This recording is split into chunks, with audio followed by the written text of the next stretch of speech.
이 말을 하고 돌아가서 가만히 그 자매 마리아를 불러 말하되, 선생님이 오셔서 너를 부르신다.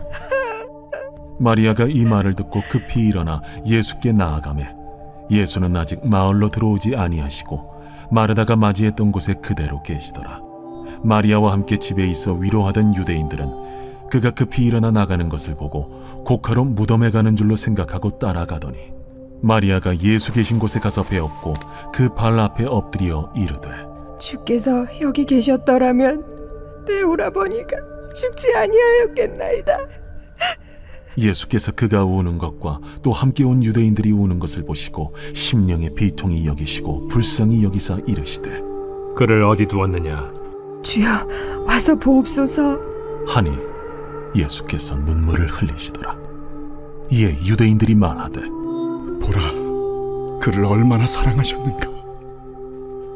맹인의 눈을 뜨게 한 이 사람이 그 사람은 죽지 않게 할 수 없었더냐. 이에 예수께서 다시 속으로 비통히 여기시며 무덤에 가시니 무덤이 굴이라 돌로 막았거늘 돌을 옮겨 놓으라 하시니, 그 죽은 자의 누이 마르다가 이르되, 주여, 죽은 지가 나흘이 되었음에 벌써 냄새가 나나이다. 내 말이 네가 믿으면 하나님의 영광을 보리라 하지 아니하였느냐?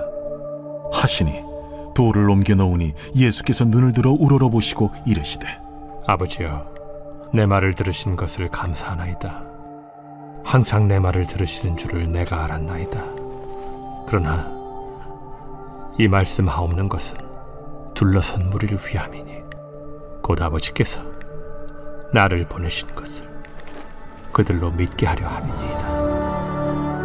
이 말씀을 하시고 큰 소리로 나사로야, 나오라 부르시니 죽은 자가 수족을 배로 동인 채로 나오는데 그 얼굴은 수건에 쌓였더라. 풀어놓아 다니게 하라. 오늘도 예수 그리스도의 생명의 복음이 우리를 살리시는 줄을 믿습니다. 죽을 자였지만 우리는 예수로 말미암은 부활의 놀라운 소망을 소유한 인생이 되었습니다. 이거보다 더 큰 기쁨과 감격이 없는 줄을 믿습니다. 오늘도 그 안에서 그 은혜 가운데에 온전히 100%의 은혜를 누리는 우리 공동체 되시기를 축원드립니다. 요한복음 11장에 들었으며 큰 하나의 사건, 표적, 예수 그리스도의 7번째 표적이 등장을 합니다. 바로 이것은 무엇인가? 네, 나사로가 부활하는 놀라운 사건, 죽었던 자가 다시 살아나는 놀라운 사건이 등장을 하게 됩니다. 앞서 예수님이 어떻게 이 자리까지 오게 되셨는가, 우리 살짝 내용을 점검을 살펴보고자 합니다. 나사로가 병들었다라고 하는 소식을 예수님이 들으셨습니다. 마리아와 마르다가 사람을 보내서 주의 사랑하시는 자가 지금 병들어 있습니다 라는 소식을 주님은 들었습니다. 이 요한복음 기자 요한은 이 나사로의 이 가정, 마르다 마리아 이 가정을 사랑하시는 자, 주께서 아주 사랑하시는 자라는 표현을 반복적으로 사용하신 것을 보게 됩니다. 예수님이 참으로 많이 이 가정을 사랑하셨음에 이 요한복음의 이 기자를 통해서 우리는 살펴볼 수가 있습니다. 근데 어찌된 일인지 예수님은 그 소식을 들었음에도 불구하고 바로 가시질 않습니다. 예수님이 이 가정을 사랑하셨다라고 했습니다. 여러분이 한번 내가 정말 사랑하고 아끼는 지체가 있다, 가까이 하고 있는 사람이 있다라고 생각을 해보십시오. 그가 지금 아파 병들어 있다라는 소식을 들으면 어떻게 하겠습니까? 내가 아끼는 만큼 한 달음에 우리는 달려가 보지를 않겠습니까? 근데 어찌된 일인지 예수님은 이틀을 더 머무르십니다. 네, 이틀을 더 머무르십니다. 그 표현이 참 그렇습니다. 의도적으로 예수님은 그곳에 나사로가 아프다라는 걸 듣고, 그러므로 예수님은 오히려 그곳에 지금 있던 장소에 머물러 있는 선택을 하십니다. 그리고 나서 이틀이 지나서야 예수님은 움직이십니다. 뒤늦게. 자, 제자들에게 말씀하셨죠. 유다로 가자. 이제 나사로를 살려야 되겠다라는 것입니다.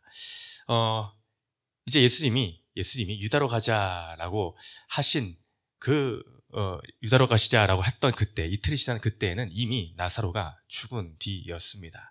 나사로가 이제 죽었으니 유다로 가야 되겠다. 네, 병들었을 때 죽기 전에 가셨으면 우리의 인간적인 생각은 더 좋을 것 같은데 예수님은 마치 오히려 나사로가 죽는 것을 기다리고 있었던 듯이 우리는 느낄 수가 있습니다. 이제 죽었으니, 써있진 않지만 이제 죽었으니, 이제 이틀이 지나 죽었으니 이제 나사로에게 가야 되겠다. 제자들에게 말했죠. 내가 나사로를 깨우러 가야 되겠다. 제자들은 오해를 했죠. 진짜 그냥 생물학 속에는 그냥 잠을 잔다라고 생각을 했습니다. 이해를 못하니 예수님이 밝히 말하십니다. 나사로가 병들었다라고 하신 게 아니라 나사로가 죽었다. 주님은 알고 계셨습니다. 이틀을 지나 나사로가 죽었다라는 것을. 그리고서 발걸음을 옮겨 드디어 나사로가 있는 가정으로 오십니다. 먼저 마르다가 뛰어나왔었죠. 마르다가 뛰어나왔습니다. 예수님을 맞으러. 그리고 더 한 말이 무엇입니까? 예수님이 여기 계셨더라면 우리 나사로가 죽지 않았을 텐데 라며 안타까움에 눈물을 흘립니다. 그때 우리가 너무나 잘 아는 유명한 말씀을 예수님께서 하셨죠. 나는 부활이요 생명이니 나를 믿는 자는 죽어도 살겠고 무릇 살아서 나를 믿는 자는 영원히 죽지 아니하리라. 이것을 네가 믿느냐. 이 말씀을 하셨습니다. 그리고 이어서 이제 오늘의 장면이 등장을 합니다. 이제 예수님이 마리아, 그 동생 마리아를 부르십니다. 이제 마리아가 또 뛰쳐나오죠. 뛰쳐나와서 어떤 반응을 보였습니까? 마르다 언니가 했던 반응과 동일한 말을 반복해서 합니다. 32절에 주께서 여기 계셨더라면 내 오라버니가 죽지 아니하였겠나이다. 앞서 마르다가 했던 말 그대로를 반복합니다. 이 마르다와 마리아가 바라보고 있는 시야가 별반 다를 게 없고 비슷하구나 라는 것을 우리는 미루어 짐작을 할 수가 있습니다. 이 시선은 그 주위에 그 마리아와 마르다, 그 나사로를 위문하러 곡을 하러 왔던 사람들의 시각과도 별로 다를 게 없어 보입니다. 37절에 그곳에 모여있던 유대인들이 이렇게 말했죠. 그중 어떤 이는 말하되 맹인의 눈을 뜨게 한 이 사람이 그 사람은 죽지 않게 할 수 없었더냐. 네. 마르다나 마리아 그리고 일부 몇몇 유대인들, 이 시각이 비슷합니다. 예수님이 여기 계셨으면 우리 오라비가 죽지 않았을 텐데. 그가 맹인의 눈을 뜨게 했으면서도 이 사람은 죽지 않게 못했는가. 마치 이미 죽었으니 다 끝이다. 이미 다 게임 끝이야. 예수님이 오셨지만 죽어버렸는데 뭐 어떻게 할까. 한탄과 아픔과 애통의 눈물만을 그들은 흘리고 있을 뿐입니다. 그걸 향해서 예수님의 반응이 어떠셨습니까? 예수님께서는 반복적으로 여기서 기록하고 있습니다. 심령의 비통이 여기고 그들을 불쌍히 여기셨다. 그리고 35절에는 예수께서 눈물을 흘리시더라. 예수님의 이 눈물에는 과연 어떤 의미가 담겨 있었을까요? 이 비통이 여기심의 이 마음은 어떤 마음이었을까요?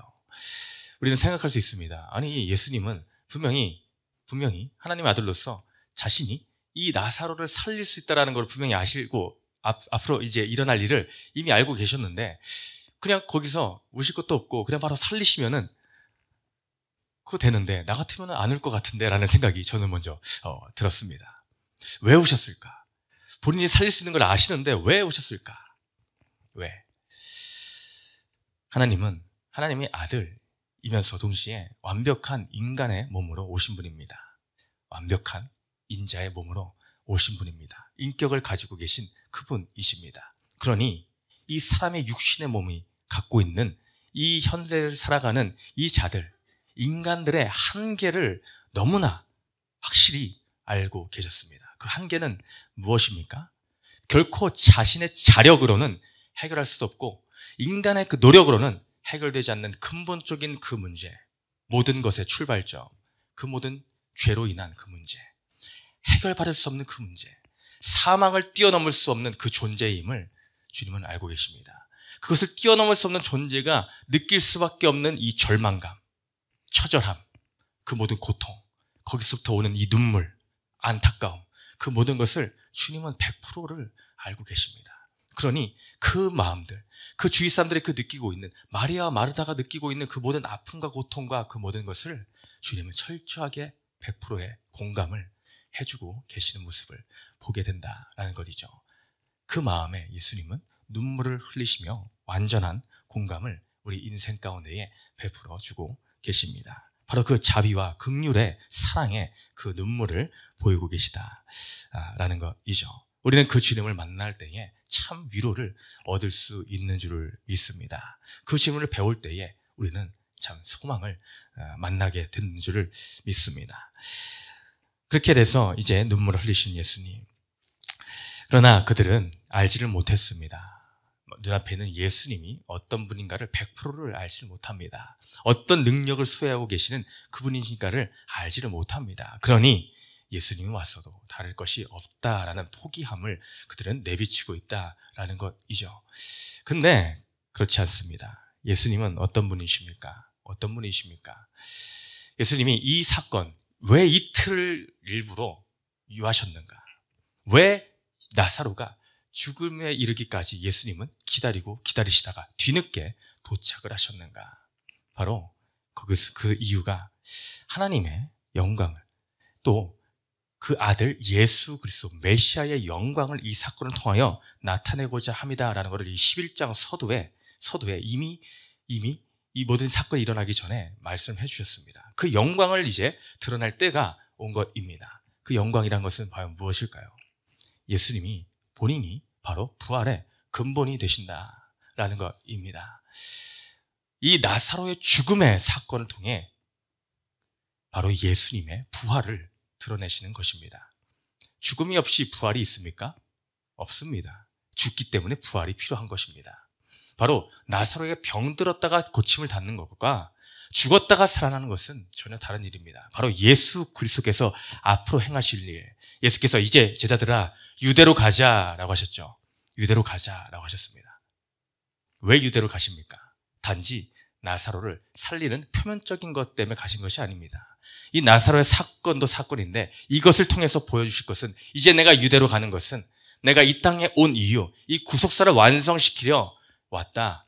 이제 내가 십자가에서 죽고 3일 만에 살아날 부활의 그 놀라운 사건을 너희들의 인생 가운데에 보여줄 것이다. 바로 이 나사로의 이 사건을 통해서, 이 그림자와 같은 사건을 통해서 예수 그리스도께서 행하실 일, 자신의 메시아 되심, 자신 하나님의 아들 되심, 그 영광을 드러내기 위해서 이 나사로의 사건을 허락하셨다라는 것입니다. 앞서 맹인된 자를 실로암 못에서 씻는 그 사건, 그 눈이 떠진 사건을 통해서도 예수님은 비슷한 것을 말씀하셨죠. 제자들은 물었죠. 왜 이 자가 맹인이 되었습니까? 부모의 죄입니까? 그 맹인된 자의 죄입니까? 그때 예수님은 말씀하십니다. 아니, 그 누구의 죄도 아니야. 이 일을 통해 하나님의 일을 나타내고자 함이야. 비슷한 맥락이 흐르죠. 바로 이 나사로의 이 사건은 하나님의 영광, 또한 그 아들 예수 그리스도 메시아의 영광을 나타내기 위하십니다. 자신이 하실 앞으로의 일을 우리들에게 보여주시기 위함이다. 그러니 너희는 지금 이는 울 일이 아니고 애통해야 할 그런 사건이 아니야. 이것을 통해서 하나님이 하신 일을 나타내고자 합니다. 그러면서 이때 마르다는 여전히 믿지 못했었죠. 예수님이 돌을 옮겨 놓으라 라고 하셨을 때에 마르다는 주여 죽은 지가, 우리는 너무나 현실적인 걸 말하죠. 주여 죽은 지가 나흘이 되었음에 벌써 냄새가 나나이다. 완벽한 죽음을 말하는 거죠. 냄새가 납니다. 이미 손쓸 방법이 없습니다. 이미 썩어가고 있어 냄새가 나는 지경에 이르렀습니다. 우리의 인생 가운데에 이 죽음의 이 늪에서 빠져나가지 못하니 그 죄로 인한 죽음으로 우리는 냄새나는 인생일 수밖에 없습니다. 주님 말하는데 예수님은 뭐랍니까? 야 마르다야, 내 말이 네가 믿으면 하나님의 영광을 보리라라고 하지 않았느냐? 앞서 이미 말씀하셨습니다. 나는 부활이요 생명이라고 말씀하셨습니다. 근데 마르다의 시각은 무엇입니까? 마르다가 어제 했던 고백을 다시 한번 보면 이렇게 말했습니다. 24절에 마르다가 이르되 마지막 날에는 내가 부활할 줄 압니다. 주님, 마지막 날에는 부활할 줄 압니다. 분명히 부활의 신앙을 갖고 있었습니다. 안 믿은 게 아닙니다. 근데 그의 시각은 마지막 날, 먼 장래에 이루어질 그 부활, 그것만 갖고 있었죠. 근데 우리는 기억해야 됩니다. 크리스천은 물론 당연히 먼 훗날의 부활을 기다리며 소망하며 우리는 살아갑니다. 그것을 품고 살아갑니다. 근데 먼 훗날에만 이루어질 멀리 있는 부활이 아닙니다. 우리의 인생은, 크리스천의 삶은 그 부활의 현재성이 있습니다. 현재성. 지금 여기에 부활의 인생이, 부활의 삶이 열려 있습니다. 주님은 그것을 보여주시는 거죠. 그것을. 네가 믿으면 하나님의 영광을 보리라 하지 않았느냐? 지금 보게 된다라는 것입니다. 지금. 그 부활이 멀리만 있는 것이 아니다. 너의 지금 삶의 가까이에, 네 현장에 지금 있다라는 것을 알려주십니다. 그러면서 나사로야 나오라 부르시니 어떻습니까? 먼 훗날에 나중에 가서 부활하는 것입니까? 아닙니다. 그 자리, 그 사건, 그 자리 현장에서 나사로가 수족을 동인 채로 나오는 모습을 보게 됩니다. 그리고 예수님 말씀하시죠. 풀어놓아 다니게 하라. 죄로 인해 묶여있고 한치 앞을 내 힘으로 어찌할 수 없는 이 환경에 매인 이 모든 것들을 예수는 자신의 이 놀라운 부활의 근원 되신 자신을 통해서, 내가 부활의 주님이심을 이 나사로를 살리시는 것을 통해서 보여주십니다. 예수님이 죽음의 그 자리에 계심으로 사망 권세가 깨어지고 무너지고 부활의 놀라운 현장을 목격하게 된다라는 것을 보여주십니다. 예수가 계신 그곳은 부활의 현장입니다. 우리의 삶 가운데에 예수가 계시다면 부활이 이미 이루어진 것입니다. 무엇 때문에 힘들어하십니까? 무엇으로 애통해 하십니까? 그러나 예수가 있습니까? 그러면 이미 부활의 생명을 우리는 누리게 된 것입니다. 이들만이 목도한 것이 아니라 우리가 그것을 발견한 자이고 경험한 자이고 소유한 자인 줄을 믿습니다. 오늘도 부활의 승리가 우리 가운데 있는 줄을 믿습니다. 한 절 같이 읽고 한 절 보고 마칩니다. 고린도전서 15장의 부활장이죠. 고린도전서 15장은 부활장으로 유명한 장입니다. 근데 그 15장의 마지막을 어떻게 마무리하고 있는가를 제가 읽어드리겠습니다. 55절 이하로 사망아 너의 승리가 어디 있느냐? 사망아 네가 쏘는 것이 어디 있느냐? 우리 주 예수 그리스도로 말미암아 우리에게 승리를 주시는 하나님께 감사하노니 그러므로 내 사랑하는 형제들아 견실하며 흔들리지 말고 항상 주의 일에 더욱 힘쓰는 자들이 되라. 이는 너희 수고가 주 안에서 헛되지 않은 줄 압니다. 부활의 승리를 이 기자가 전달하면서 어떻게 말합니까? 너희들에게 부활의 승리가 있으니 이제는 더 이상 흔들릴 것이 없다. 견실하여 흔들리지 말고 항상, 그러므로 우리는 주의 일에 더욱 힘쓰는 자들이 되어야 된다. 너희 수고가 주 안에서 헛되지 않은 줄을 안다. 우리의 날마다의 삶 가운데에 힘들 때가 있습니다. 어려울 때가 있습니다. 쓰러질 만큼 흔들릴 때도 있습니다. 그러나 우리에게는 부활의 승리가 지금 여기에서 일어나고 있기 때문에 우리는 그 소망 가운데 견실히 서서 주의 일에 힘쓰고 부활의 소망을 바라보며 지금 현재를 살아가는 우리 공동체가 되시기를 주님의 이름으로 축원을 드립니다. 우리 마지막 질문 읽고 마칩니다. 시작. 나는 지금 돈, 이성, 명예, 인정 등 무엇에 묶여 있습니까? 내 이름을 불러주시는 주님의 음성을 들을 때 그 매임에서 자유롭게 될 줄을 믿습니까? 기도합니다.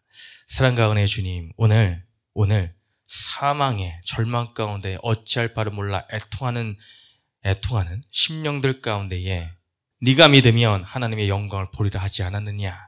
놀라운 부활의 주님이 우리의 삶에 찾아오심으로 부활의 놀라운 사건을 목격하게 하시니 감사드립니다. 주님은 부활의 주님이십니다. 우리가 그 주님을 얼마나 믿고 있습니까? 먼 장래에만 일어날 일이라 막연함에 하루하루를 고되게 살고 있지는 않습니까? 그러나 주님의 나에게 주신 그 부활의 사건은 그렇게 먼 장래만을 보고 하루하루를 고되게 살라고 주신 부활의 사건이 아니라 현재의 부활의 주님을 누리라라는 그 놀라운 메시지가 있음을 주님 감사드립니다. 네가 믿으면 하나님의 영광을 보리라. 지금 우리가 믿음으로 그 영광을 봅니다. 감사드리며 예수님의 이름으로 기도드렸습니다. 아멘.